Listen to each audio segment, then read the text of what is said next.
Hi, this is Andy Collins, the Internet Hitting Coach, and I've got a great treat for you today. We are at the ball yard where the coach, Doug Latta, resides and does what I call his magic, because if anybody that's been around the LA area has followed Justin Turner, who went from kind of a journeyman utility player to an everyday all-star, and he's finished third in the National League in batting last year. Just his transformation has been tremendous. And when I did some research to find out how that happened, I came here.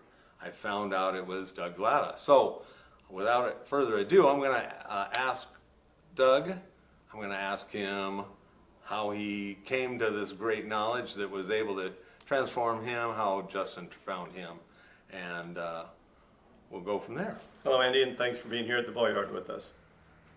Your question was asked, how did Justin find me? Well, it began with work that was done with another major leaguer named Marlon Byrd.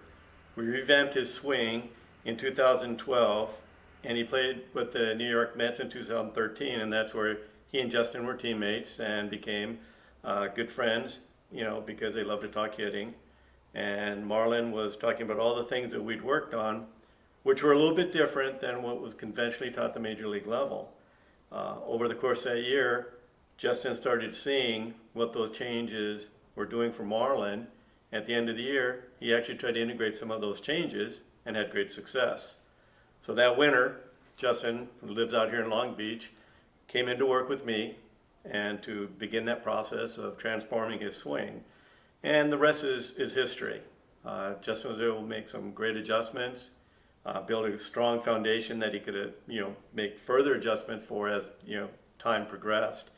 And now Justin, same ball player, was able to make more effective contact, drive the ball, and essentially have a more successful career. So Doug, do you need to be an MLB player to make those kinds of adjustments? No, the basis for all those adjustments are essentially how the body is going to work.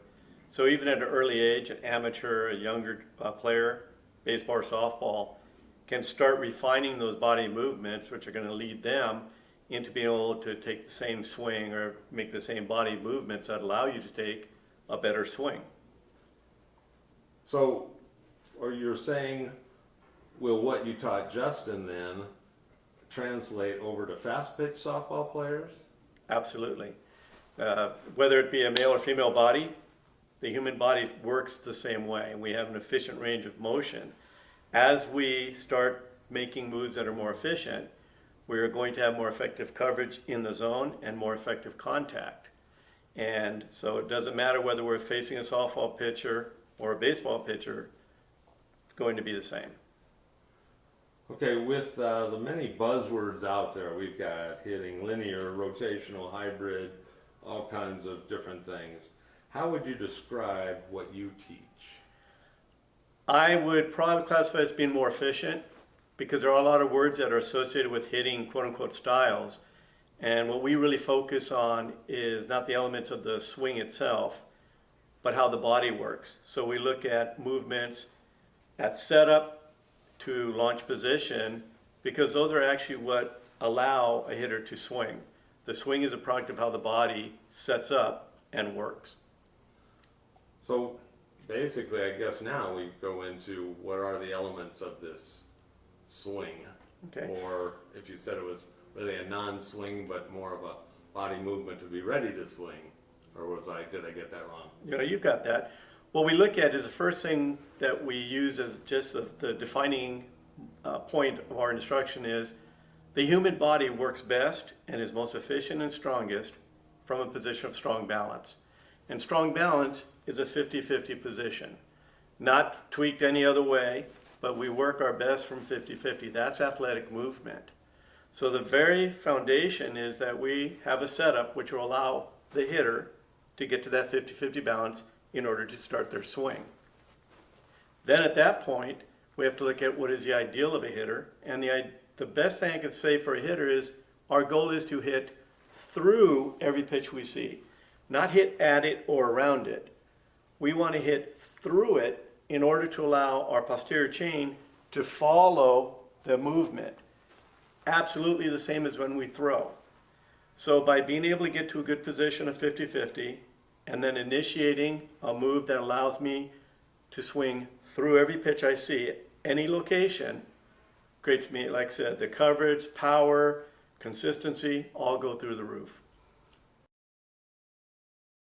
Can I stop you right there? You mentioned something about a posterior chain. For the person, or maybe lots of people, that don't know what that means, what are you talking about? A lot of the body training experts will talk about the strength of posterior chain, which is basically, the muscles behind us, because that's where we're strongest. Our quads are our good muscles in the front, but our whole back has this power built into it. So what we're talking about is being able to use the posterior chain to support our move. We do it inherently when we throw a ball, that the posterior chain follows the movement, so all of these muscles are working for me. Well, that's what we're trying to equate for our hitters too, because as we've been able to engage posterior chain correctly, their success and performance goes up. Okay, you were mentioning that sometimes you challenge people to see if their hitting motion even emulates their throwing motion. Yeah, one of the ways we try to talk about creating athleticism is take somebody's hitting motion, what they're doing at the point in time, what they've been taught. And we tell them, okay, try to use those exact same mechanics to throw a ball. And what they usually find is it really doesn't work if it's not in line with the way the body is designed to be efficient. And it becomes awkward and uncomfortable. Now, we can practice that in a hitting motion and keep repeating something over and over, and we'll eventually find the body movements that allow us to affect that movement. But if we're really trying to be athletic, we've got to use the movements that are 100% in line with how the body works.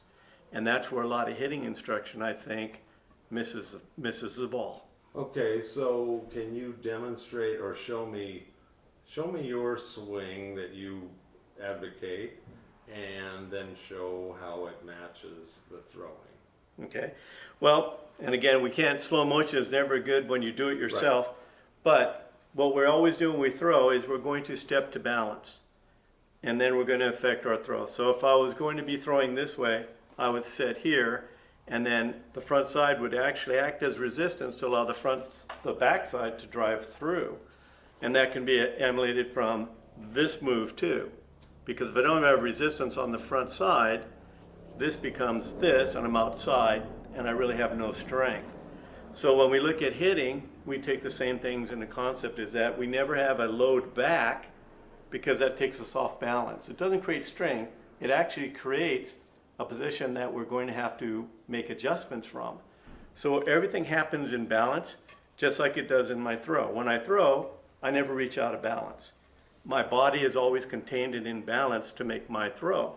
Same thing with hitting. We want to make a balanced move to 50-50, because that's where we're going to start our swing from. And then we're going to make a move to go through the ball. And that move has to start with this move here to allow this path, because if I make any other move, my shoulders, this is a move of trying to get the barrel to the ball. My shoulders are off plane, which means I'm going to have limited time in the path of the ball, because my path has to go outside, and that movement alone takes me out of my legs. If I do it right, I have my legs in, and they are going to follow the drive through the ball.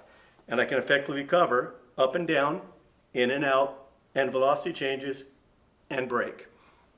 Okay, I can understand that based on a pitch ball comes in at a, 20-30 degree angle coming in.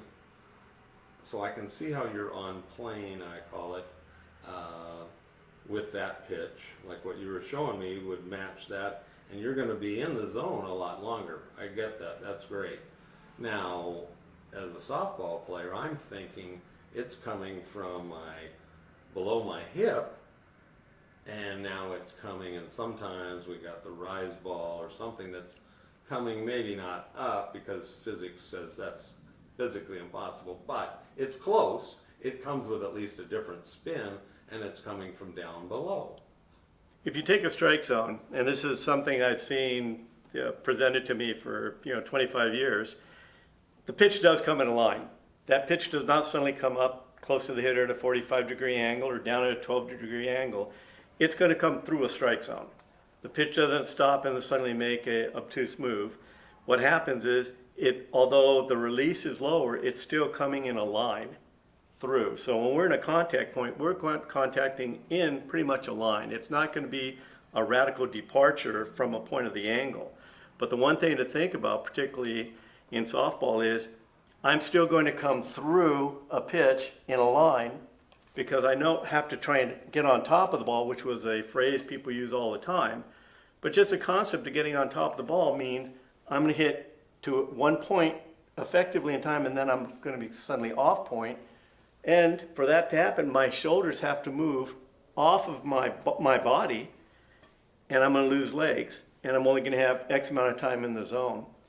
The other thing that I see as a drawback, which is too consistent with a lot of amateurs and even professional players I deal with, is because of these poor movements, the front side becomes this move where they're coming off immediately. And if you look at the posterior chain, there's no posterior chain movement because once this side moves here, it negates everything on the backside. So other than being able to come around the ball, they're not able to get that backside to drive through, which gives a lot of power, but coverage too. Because from the backside, if I can stay through that line of the ball, I can hit it effectively in a much bigger zone. And I can stay through and make adjustments because I'm not committed to an outside move and then have to try and rush to the ball. Okay, that makes sense. Okay, so basically what I'm hearing is you're advocating that with your working with your body to be in this strike zone longer, the ball being in the strike zone longer, your bat being in the strike zone longer, you can actually hit for power because you're using the right muscles, and at the same time you're should be making better contact. You're not striking out as often, and yet we see a lot of people, the strikeouts seem to be way up. Well, using baseball as a reference, a lot of people have noted that the swing changes, what they've called the fly ball revolution, which is kind of a nice term to talk about trying to get the ball in the air, which we are 100% advocate of. That there's some correlation between that and a growing strikeout ratio. But what everybody forgets is strikeouts have always been linked to high velocity. Pitchers that were known to be fireballers or throw hard, they always had a higher strikeout ratio because simply as velocity increases, the likelihood of strikeouts go up. And at the major league level now, you have velocity that has never been seen before consistently, day in, day out. Every guy coming out of the pen is a high velocity pitcher with late movement. And the same for softball too. Now you still have pitchers that are bringing really high velocity, which means hitters have less time to make good hitting adjustments. And that brings us to the next point, is that in any hitting, the key to being a good hitter is timing. And a lot of times, particularly in softball and baseball, hitters are late. And when we're late, we're making rush decisions and getting in and out of zones faster, or actually swinging at pitches we don't want to because the sense of rush and getting beat.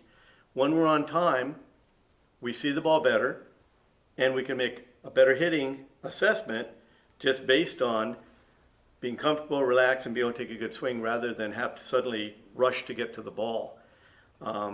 Timing is an important component of hitting that is often overlooked, and in most cases, we tell hitters, you're going to go what would be considered early timing. You don't, by the time you're looking at a ball to determine if it's going to be a ball or strike, it's too late. In softball, we always talk about the release point. By the time you're looking at the release point, and if you're making your first move at that point, you're too late. But if you have a predetermined position where you begin your move, and now on the way forward and almost to your 50-50, if that's the point you're picking up the ball, now you're going to see it better. You're going to actually start beginning to look at the point of what we call pitch recognition from spin, etc., and be able to make a better hitting decision. And believe it or not, one of the things we've told people is when you make a move forward into a good 50-50, you're going to see the ball better. It's not a mistake. You move forward, the pitches get clear, you see the ball better. 100% of my hitters all have come back and said, wow, I see the ball better. And when you've got a 35-year-old major leaguer who's had 14 years in the major leagues text you back and say, wow, I saw the ball better, you were right, it speaks volumes. But the same works for an amateur hitter. The same works for, high school, college. We have to see the ball, but that also gives us comfort from the standpoint that if we're not seeing something well, if we're not seeing the ball, it's tough to hit. If we're relaxed and see the ball, we automatically are in a better mental state to have a better at bat. Okay, so we don't want to lose what you're just talking about. Can you show us the move that helps us see the ball better? It's pretty simple. We start from an athletic position and we're going to make one move forward. We're not, however we do it, whether we kick or we lift or we stride, we're going to go forward. When we do that, we stay fairly level. We don't want the head to be forward because the minute the head goes forward or the shoulders go down, we'll accelerate the game a little bit because the body has a sense of crashing. And that gets in the way of being balanced and relaxed to be able to see the ball. But just that move of being able to move to 50-50 changes the whole vision. And there's a lot of teaching and instruction going on about trying to stay back. And I guess in a sense, people think if I've got a pitch coming at me fast, I want as much time as possible, I want to see it longer, but this puts me basically at risk not only visually, but it puts my body in a tough position to be able to respond.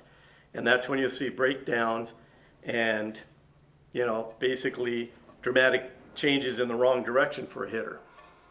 So you're saying that moving, even if you have to move closer to the pitcher, is going to be better for you than going backwards. Yes. In fact, it was relayed to me by one of my players that in college he was told, you can't make that move because you'll make 90 look like 95. And he laughed and told me, he said, it's great, now 95 looks like 90. So again, it's a lot of people, it doesn't make sense if you sit there and think about it from this point, but when you're out there doing it, realizing the body, when it's moving balanced and athletically, the body and mind are comfortable too. And for whatever the reason, whatever the science, if a hitter can see the ball better, that's a huge advantage. And by seeing the ball better and getting to a strong position of balance to start their swing from, can't be beat. So Doug, what are some of these movements that you're talking about that may impact positively or negatively the hitting mechanics? Well, let's look at the things, again, how the body works. A lot of moves are taught that we look at and you see a lot of tension in the body, big moves, high moves. Any tension in the body is going to slow us down. When we're tense, we move slower. When we're relaxed, we're quicker. So we do want a point where the body has a certain amount of relaxation that is not now countered or affected by one part of the body being tenser, because that's going to create a lot of different motions. For instance, when a hitter has rigid, engaged shoulders, they're not going to suddenly relax. They're going to play a role in the move, which may not be to the hitter's benefit. Where I'm relaxed, I can make a cleaner move. But up in here, my shoulder is going to engage and cause me to move out. Same thing with overload in one leg or the other. I'm not going to really be able to get to a good 50-50 and then hit into it. A lot of people will get down in a position with their legs and be spinning off the legs in some manner, shape, or form. And again, that doesn't help us either, because any movement on the lower body will translate even higher to the upper body. And again, our one goal that we give hitters is we're going to hit through every pitch we see. We're going to make contact with the ball and continue through that line of contact, pass the ball, rather than hit the ball and then come off plane. Now, obviously in a live situation, there are going to be pitches that are made that we're going to make contact with less than the optimum swing path, but we want to make those extraordinary, and we want to make the good swing path as ordinary and repeatable as possible. Okay, it almost sounded like you were saying that the lower part of the body, I don't know, it just came across like the lower part wasn't as important, or at least it's the same importance as the upper body. The lower body is very important if it's used properly.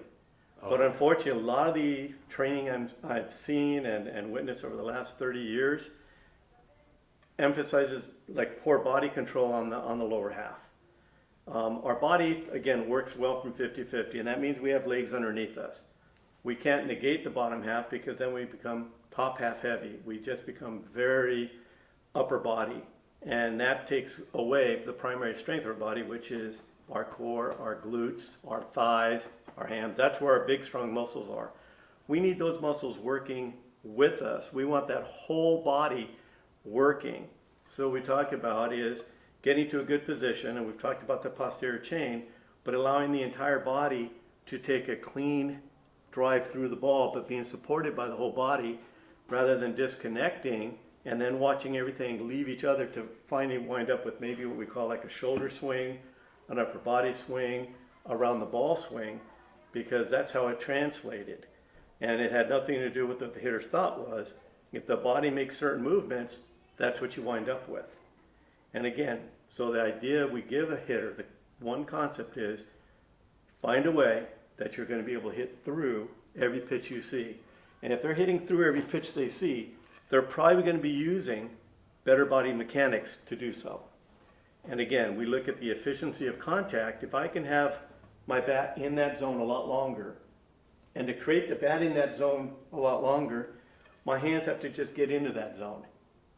But what I don't want to see is the barrel trying to be manipulated, because that's slow and tedious.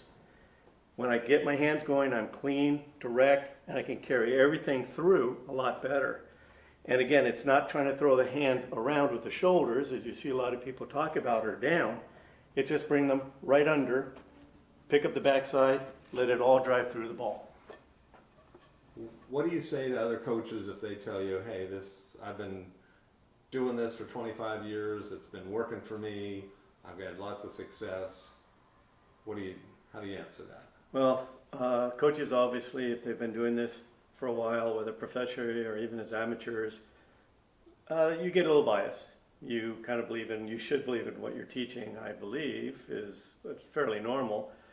But what it also does is creates kind of a bridge, because no one wants to understand that, oh, maybe what I've been doing is wrong.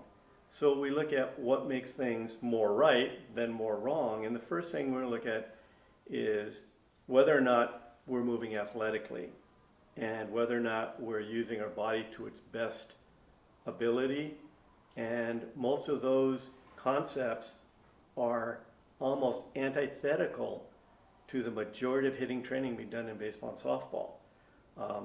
For example, we talk a lot about how the body works, and we overemphasize, because we can't emphasize enough, the body needs to move inside of its strength. If you take a general hitting position, I'll ask a coach, okay, how do you hit this ball here? How do you hit a ball? And I'll ask him, okay, now try to hit through it.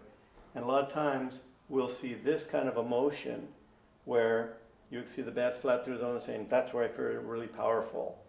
And the first time I tell him, said, well, now you're hitting around the ball and we're not using our body athletically. And yes, if you train somebody to repeat a consistent movement, that movement will become ordinary, as we've talked about. And a hitter, at least being consistent with one movement, is going to have some effect. However, does that allow them to adjust and continue to move forward, or are they completely locked in to that pattern of movement? The bad thing to those patterns of movements is sometime in a hitter's career, they're going to seek us out.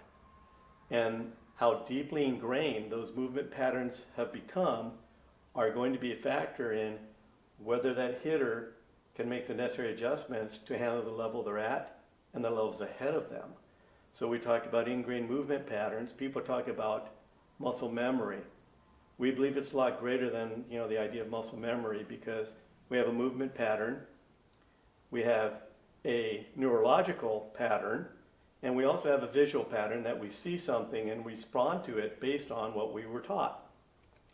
And sometimes that is very difficult to break, depends on each player. Every individual hitter is different, the way they move, the way they learn to move, the way they think. All of those things have to be considered. There's no cookie cutting. And in our case, we try to find the physical setup that allows a hitter to be able to make the moves, because their body will make these moves if it's allowed to. But if the body makes another move because it's been trained to move differently, we have got to keep changing and keep at it to get to the point where that hitter's body will work the way it needs to get that point to have the swing. We think of the swing as being secondary. We have to get the body in a good position to do everything we're going to ask it to do, and then what happens is typically the swing becomes flawless from the standpoint that they start moving away from bad body moves to feeling a lot of ease and all the other positives we've talked about in the swing, just because now the body's athletic and allows them to move athletically. The human body will give you a range of motion, but there's only one efficient range of motion that incorporates everything we need to do, and we've talked about that, throwing and hitting. So again, a lot of hitters are taught to try and get to the ball, whether it be baseball or softball, and I said the simplest thing is, I want to hit through that. How do I hit through that? Well, I'm not going to do this. And what I tell people, I said, unless the hands are able to make a move in this way, and again, when my hands are making this move, they're working in concert with my body athletically, just as when I throw.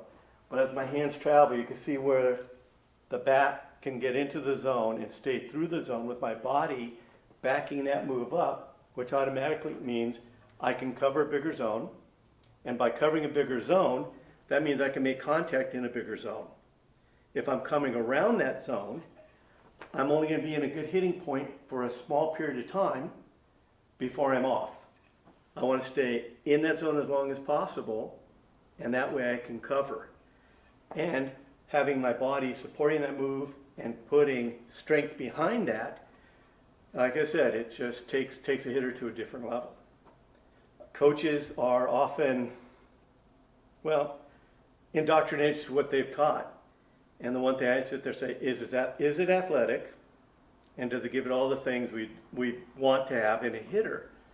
But if the basic concepts are, I just want to swing around the ball and make contact, do this, this, and this, and I hear a lot of coaches say, I've really been successful at this. I'm not there to kind of convince a coach. Coach is going to run with who they are. But what I want them to do is at least be open to players who are working on a different methodology. And if a player can explain that they're trying to do something and can explain it in a way that lets you know that there's some thought behind it, and I always tell players, question. I expect questions from my students, and my students are major leaguers in many cases.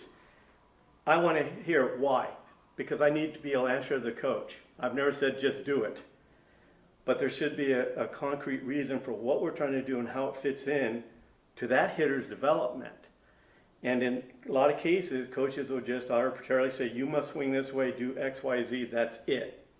And in the process, for me, when we are transitioning a hitter, and that means the hitters come to us and we're trying to work into a different modality, a lot of times coaches, whether it be amateur, grassroots, high school and even college coaches, and even professional coaches at the baseball and softball, will say, no, we want this to happen. This is what happens. They're so tied into their doctrine, they're not willing to understand what this hitter's working on and why that hitter's doing it. Hitters don't seek out instruction to get worse.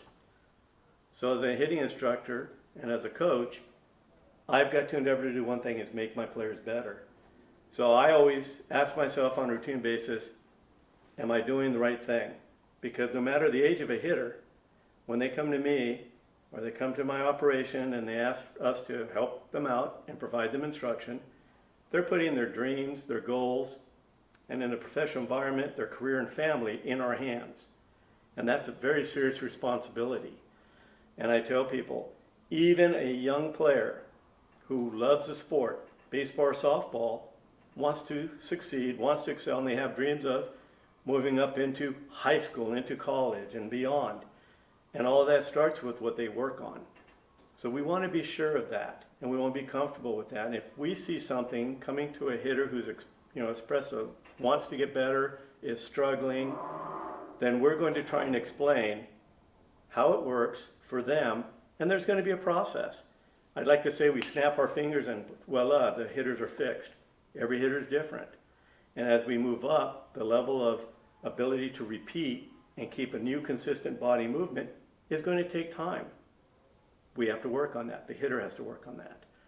The only thing I would ask of most coaches is just be open, but understand that if your teaching methodology is not basically in line with how the human body works and how we're really designed to be effective, then I'm probably going to have a little issue with that, and my hitter is going to come looking a lot different than what you're used to. Okay, so can you describe for us briefly what somebody does? You've mentioned you start in an athletic position and you move to an athletic position. What are your feet? How are your feet positioned? Are they pigeon-toed? Are they out? Are they weight on the front, on the back, on the heels? Describe, kind of, let's work from the ground up, as that would be the best. I'd love to work from the ground up, but here's what I'd say: the difference for every hitter is there are going to be difference in some hitters are open, some are actually going to be closed, some are going to invert a little bit, some might go the other direction. Every hitter is different based upon how their body moves and designs. I have a major league hitter who's bow-legged. There is no way you can help him hit unless you understand how that body function moves, because if you teach him conventionally, he's hurting. One of my players didn't have muscles in the back of his leg. They were taken out as a result of a young accident when he was 19 years old. Now his body moved completely differently than everybody else's because it had learned to condition itself, but if I taught him a move that required those muscles, it didn't work. So you have to take into account the design of the body, the physiology, because everybody's slightly different. That's where when a player gets injured, we have to be very careful, because the body doesn't like injury, and it will recruit other muscles and go into what they call guardian phases to compensate for injury, and suddenly that can throw somebody's mechanics off. So we have to be very in tune to the body. But the basics of athletic movement are that we're going to be well grounded. We're not going to be back on our heels, and we certainly are not going to be on the balls of our feet, because our heels have to hit the ground. That's where our skeleton and our body hits the ground and creates a kinetic chain. So we're going to have to be in a good athletic position, and that athletic position should be balanced, because my next move should be an easy move into a 50-50. However I choose to do it, I should be able to move to a good 50-50, because that's where I'm going to start my swing. That movement, as we talked about, helps vision, but it also stores energy to be delivered in the swing. So the biggest key to moving athletic is no different than, like I said, when we throw. We don't throw flat-footed, we don't throw from behind. We gain to our target, we stay balanced, and then we affect the throwing motion. Same thing with hitting, with the only change being that we're going to work here, because we talked earlier about how having tight shoulders works against us. So what we want to think about is being able to work, we talk underneath, because in this position my shoulders are relaxed, which means I can work underneath them. If I work underneath here and I can get into this zone, I'm going to be hitting all the way out there. Okay, so we got the lower part of your body and that's balanced and based on different person's body type. So what then happens with kind of the core or hips or stomach muscles? What happens there? Well, that's a good question, because that draws in a point, I think, where a lot of breakdowns do happen in training. Because we think about everything working in unison. We don't want to disconnect. We want everything working in a strong sequence. And what I see a lot at the next point when we talk, people say, okay, I get to a good position, that makes sense. And then a lot of times, and again, this is one of those things that's taught hitters in baseball and softball, that people start talking about, what do the hips do? And that's when people start talking about, get the hips going, get the hips going. And that motion, as you see immediately, is a disconnect from my legs.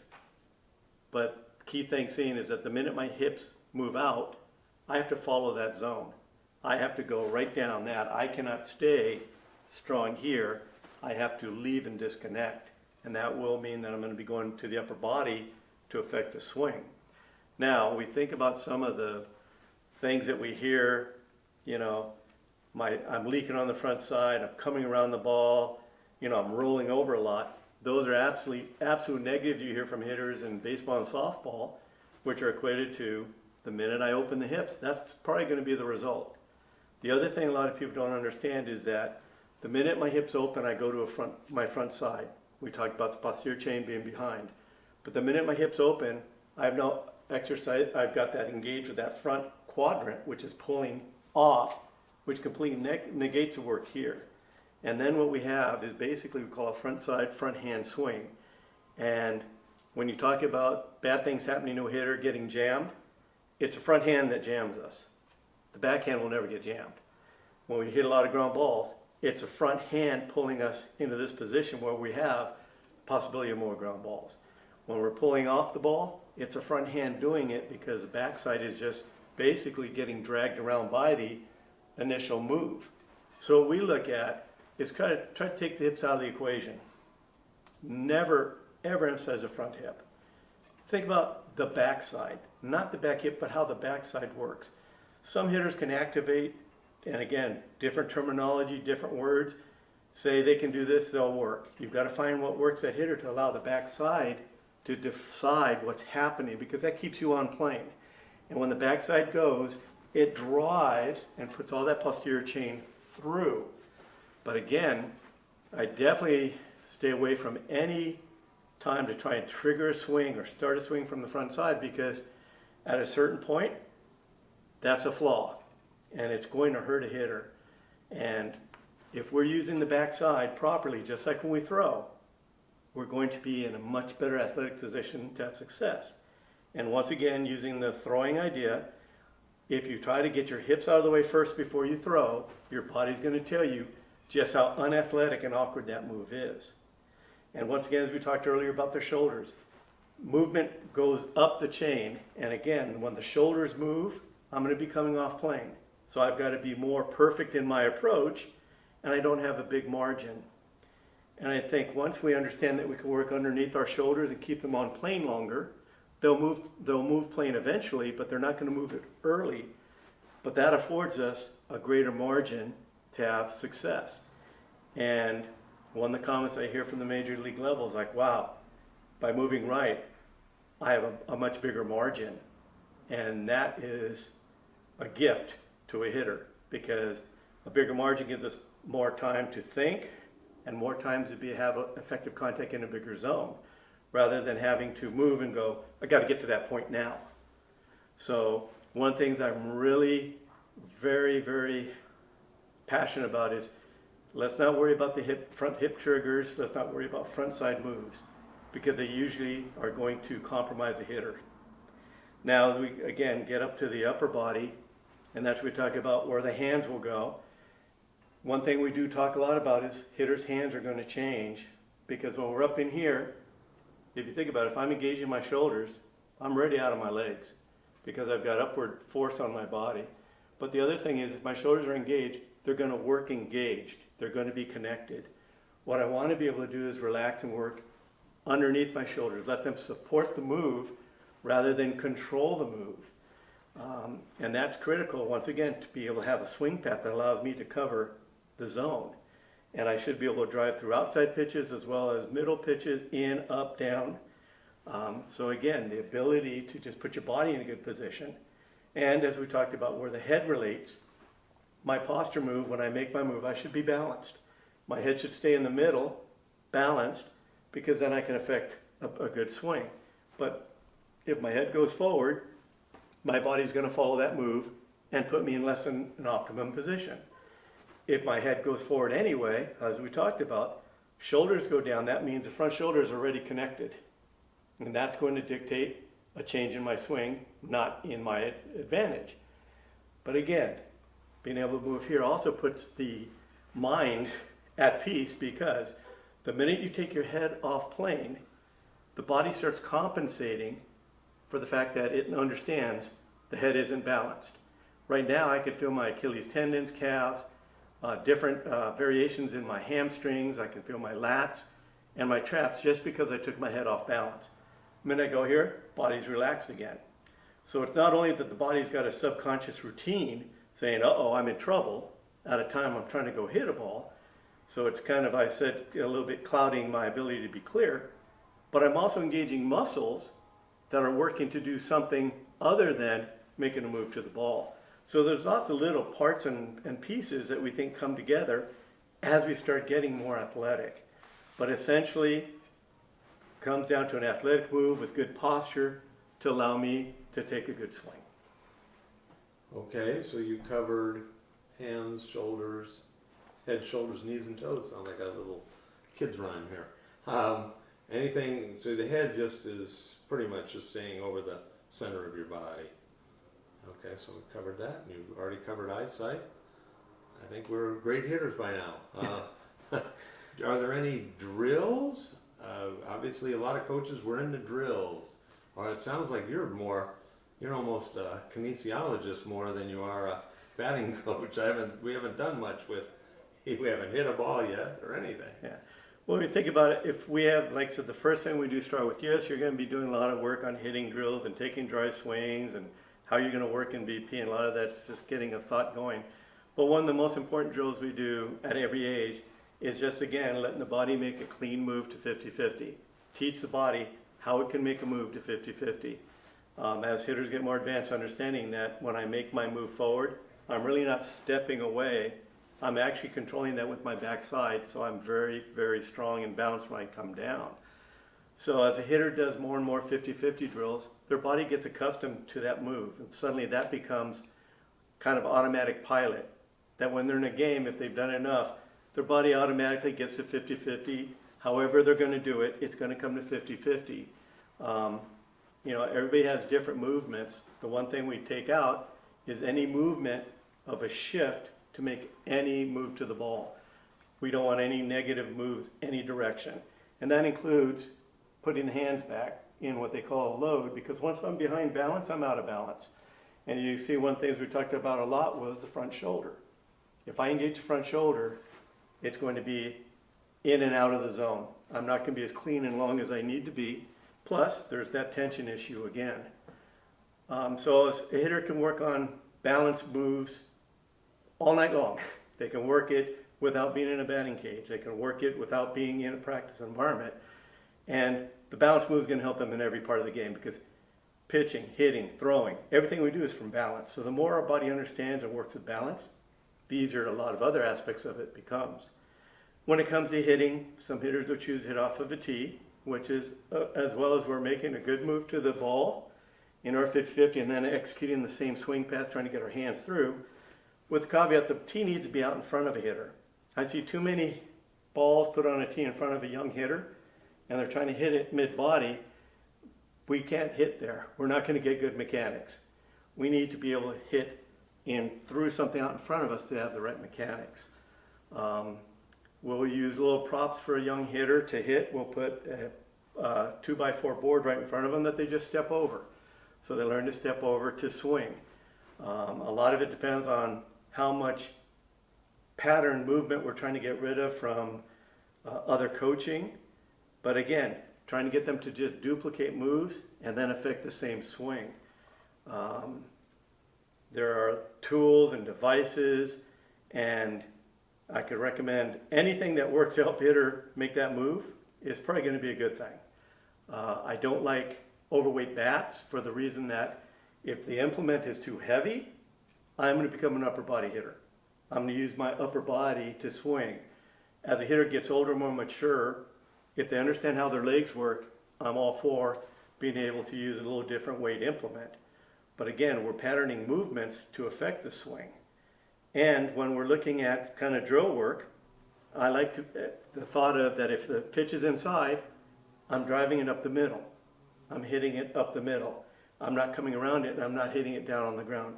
I'm hitting every inside pitch towards the middle. And then outside pitch, I'm trying to get it middle too. I'm not trying to flick or try to carry the barrel. I want to hit through everything, but I want to make sure that I'm going to take this pitch up the middle. What we find with a lot of hitters, the minute they can take a swing that allows them to hit through an inside pitch, they're like, oh my God, that was easy. And that's the way it should be. But with a lot of conventional teaching, the hitter has to like rush and do things to try and get the outside pitch with kind of a hodgepodge of results going from really bad up to maybe an occasional, I got that ball. But if I'm working that hard to get here, any movement or any change, I'm going to be off playing. So again, our focus is always taking the ball inside pitch right up the middle. As you notice, the other thing we want to make sure is that we stay grounded. A lot of hitters will immediately go to a high heel, but that means that we're already open. We want to create that kinetic chain to drive here to see this move first and then a follow rather than up and over, because you may not be able to see it, but the minute I went to the ball on my feet, I shifted weight, I'm going outside, my shoulders have now equilibrated, that's the angle I'm going to go. Eventually, I'm coming off the ball where I don't want to. And I might be able to get to certain pitches, but as games go on, as a hitter grows, pitching gets tougher, and I've got to be more consistent and more effective in a bigger zone. Other drills, I like the idea of getting a hitter to always take a move and then figure where's my trigger. So we call it a trigger drill. And again, we're teaching them, let's try to see if we can get the backside to make the move, rather than a lot of hitters will get to 50-50 and then make another move, which will be the hip, or you'll see them get to a 50-50 and then do a disconnect, which is also just fully designed to allow the body to spin off too. Because of the way the body works, when we get to 50-50, making a spin move is tougher because the body's solid. When the body wants to spin off the front hip, it's going to take weight off that hip in order to make that spin. So a lot of times you'll be able to ascertain what a hitter's training was just be how he can make a move to the ball. I like every move to be the same. People have talked about a flat foot drill, which is similar. But I feel that every time we make a move, we set the move and then go, rather than just sit here and just take indiscriminate swings. Every swing should count as itself to the same sequence we're trying to get adapted. Well, that sounds really good. You were mentioning any devices or gadgets that would help a person, but you didn't mention any specific ones. Are there some that you really like, or some you would toss out of? You told we would toss the overweight bat routine. Yeah. But other than that, what pluses, minuses? There are any device that is designed to get those hips moving, let's get rid of it. And there's some of those. There's a dog toy we love, it's called the Chuck It. It's a light implement device that you put a ball in, and you basically, if you do everything right, you make your move and let your hands start your swing the way we talk about, then the ball will go straight up the middle. It can be effective for hitters to kind of get a feel for their hand path. But once again, any drill we do has to translate to what we're doing when we have the bat in our hands. And that's one of the keys, is we're not trying to make a practice swing. We're trying to make a swing that's going to translate into game action. And as every coach knows, when game time comes, there's a lot of different anxieties, there's a lot of different pressures that a hitter is probably going to revert a little bit to old mechanics because of that old, what we call that visual to neurological to movement pattern. I've got to do this, and that's what I've done 20,000 times. It takes time to develop a new set under game reaction. So we've got to be sure that drills that we do are going to all supplement and support that move. For instance, a lot of people like to do soft toss. The best soft toss is front toss, because that's how I work. I work in that same mode. When soft toss is done directly across from me, I can't stay through the ball. I don't even see it right. My body's not in the same position because I'm looking here. My body's doing things a lot differently than when it's doing this. I can't really manage on that flip. Now, under some circumstances, we can do a 45 and get some work done, but nothing beats being able to do flips and get that warm-up routine from front toss and then into, whatever kind of live BP or machine BP. And obviously nothing duplicates live arm action. And that's where, when pitchers are doing bullpens, that's when a hitter can actually be trying to work on two things: pitch recognition and move. And understanding, we've talked about timing, is that your first move is going to be a lot sooner than when you see the ball. and a hitter can start actually getting their mind used to what we call early timing to go and be on the way before they even see the ball. If you see the ball before you start, you're going to be late, and you're not going to be able to take a smooth swing. What you see a lot, and we use major league hitters, some of them look really smooth when they hit the ball. They don't, like, almost effortless, and that's a thing we love to hear from a hitter. Wow, that was effortless. Because when we're on time, we can take a swing with the exact same cadence as our practice. It's not rushing. But when we're rushed and we're late, we're going to break down, body's going to grind, it's going to affect what we feel as a hitter, and obviously it's going to affect what we feel as contact. So in the case of a lot of the fast pitch softball, I'll look at an early move as a pitcher goes up. Start your move. Start your move forward. Don't just start. Start your move forward and learn that we can get to that ball much easier when we have a lot more time. And again, faster the pitcher, the more important timing is. When you see pitchers that throw a lot harder than the hitters used to, well, I'm not trying to swing harder. I'm not trying to swing faster. I just need to start earlier. I need to get going to a good 50-50. But all bets are off if I'm already using my body in a less than athletic manner, then it's going to be a dogfight no matter what I do. But we should be able to execute a smooth swing on any pitch as long as we have good timing. So we Okay. can practice timing too. Well, okay, so we're talking a lot about speed is something that you want to counter, but what about changeup then? Absolutely. And again, we talk about, like I said, if I come to a good 50-50 position and I decide, oh, that pitch is a little bit slower, I don't lose my backside, I don't lose my hands. So I'm still in a position to be able to take a swing. Well, a lot of times happens if I get down to a position where I'm already open, I really have no ability to hold, I've got to go. And I'm not going to cover away from me because I'm already in this path. So people have talked about keep your hands back, keep your weight back. I understand what they're saying, but we're not trying to do this.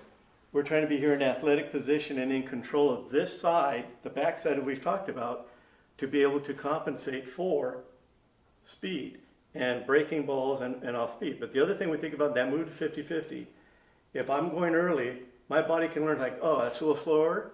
It can actually gain a little bit farther rather than come down earlier for a fastball and slightly later for an off-speed pitch. I'm still coming to 50-50. Other hitters can get here and hold the backside because they're going to start with the backside rather than when we talked about that tough front side move, because the minute a hitter comes down and they're open, they're committed to a plane and a movement that probably aren't going to give them a lot of adjustability. Well, thanks, Doug. If the viewer liked what they heard today, how can they get more information about the swing or get lessons from you and your staff? They can reach us by email at ballyard6@gmail.com, or they can contact us at 818-718-2898. And we're welcome to handle their questions and schedule any work they may need.